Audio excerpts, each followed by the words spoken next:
जय जिनेंद्र। मैं कविता कोठारी, दावणगेरे, कर्नाटक से। होके संसार से विरक्त निरंतर चलते रहते हैं साधना के पथ। घर घर भिक्षा मांगते, नहीं कोई इनकी अपनी छत। स्वयं तरते हमको तारते, ऐसे है हमारे साधु भगवंत। आपके सदा ऋणी हैं ये सारा जैन जगत, ये सारा जैन जगत। आज का मेरा विषय है जैन साधु। भारत में 3 मुख्य दार्शनिक परंपराएं रही है, जैन, बौद्ध और वैदिक। तीनों ने भारतीय संस्कृति को संवारा है और मुक्ति का मार्ग दिखाया है।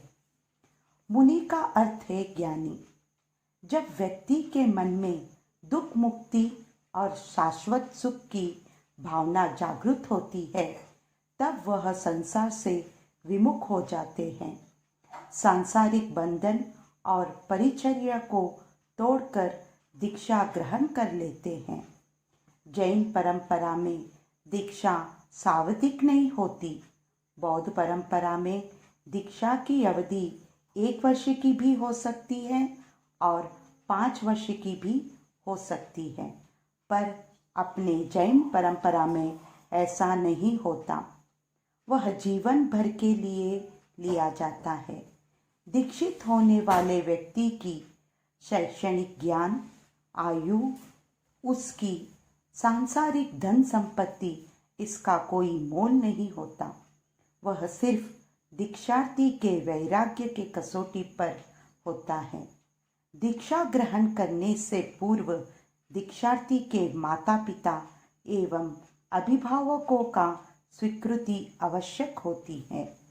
स्वीकृति प्राप्त होने पर हजारों व्यक्तियों के मध्य में आचार्य द्वारा दीक्षा प्रदान करते हैं।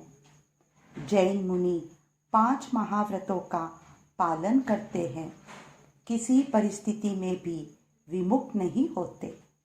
पहला महाव्रत अहिंसा महाव्रत। मुनि मन वचन काया से अहिंसा का पालन करते हैं। वह सूक्ष्म जीव से स्थूल जीव तक किसी को हिंसा नहीं पहुंचाते। दूसरा है सत्य महाव्रत। किसी भी परिस्थिति में असत्य नहीं बोलते। तीसरा है अचौर्य महाव्रत। किसी वस्तु को उसके स्वामी के आज्ञा के बिना ग्रहण नहीं करते। चतुर्मास में भी नहीं। चतुर्मास के 4 महीने एक स्थान पर रुककर अपने साधना को साधते हैं। बाकी के 8 महीने गांव-गांव धर्म प्रचार में लगाते हैं। चौथा है ब्रह्मचर्य महाव्रत। मन वचन काया से अब्रह्मचर्य से विरक्त रहना ब्रह्मचर्य है। उसकी परिपालना के लिए कोई साधु स्त्री को स्पर्श नहीं करते और न कोई साध्वी किसी पुरुष को। 5वां है अपरिग्रह महाव्रत। जैन मुनि जीवन निर्वाह के लिए अत्यंत उपयोगी वस्त्र, पात्र, रजोहरण आदि रखते हैं। इसके सिवा पैसा, सोना, चांदी नहीं रख सकते। जैन मुनि अपनी अधिकांश समय को ध्यान, धर्म चर्चा, स्वाध्याय, तपस्या, प्रभु भक्ति के लिए व्यतीत करते हैं। वह स्व कल्याण के साथ साथ पर कल्याण के लिए पैदल यात्रा करते हैं, नंगे पांव चलते हैं, चाहे वह कड़ी धूप हो या फिर कड़कती ठंडी। जीवन पर्यंत चौविहार करते हैं। साल में 2 बार केश लोचन करते हैं। अस्वस्थ के समय जो औषधियाँ उपयोग में लेते हैं, उसका प्रायश्चित भी देते हैं।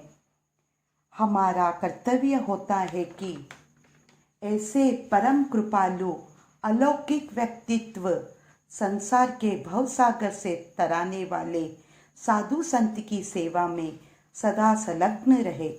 उनको शुद्ध आहार पानी की भावना भाए, उनके सुख साता पूछे। हमें अपने बच्चों के साथ जैन मुनियों के दर्शन करने चाहिए, उनकी दिनचर्या से परिचित होना चाहिए, जैन मौलिक मर्यादाओं का अवगत कराना चाहिए। हम बहुत भाग्यशाली है कि हमें जैन धर्म मिला और ऐसे 5 महाव्रतधारी मुनियों का साथ मिला जो सदैव मुक्ति के मार्ग पर चलना सिखाते हैं। ऐसे मुनियों के चरणों में मेरा कोटि कोटि वंदन। अंत में सब लोग के साधु संत को इस महामारी के दौरान सुख साता पूछती हूँ और मेरे इस जानकारी में कोई अविनयी आसतना हुई हो तो मन वचन काया से मिच्छामि दुक्कडम कहती हूँ। धन्यवाद।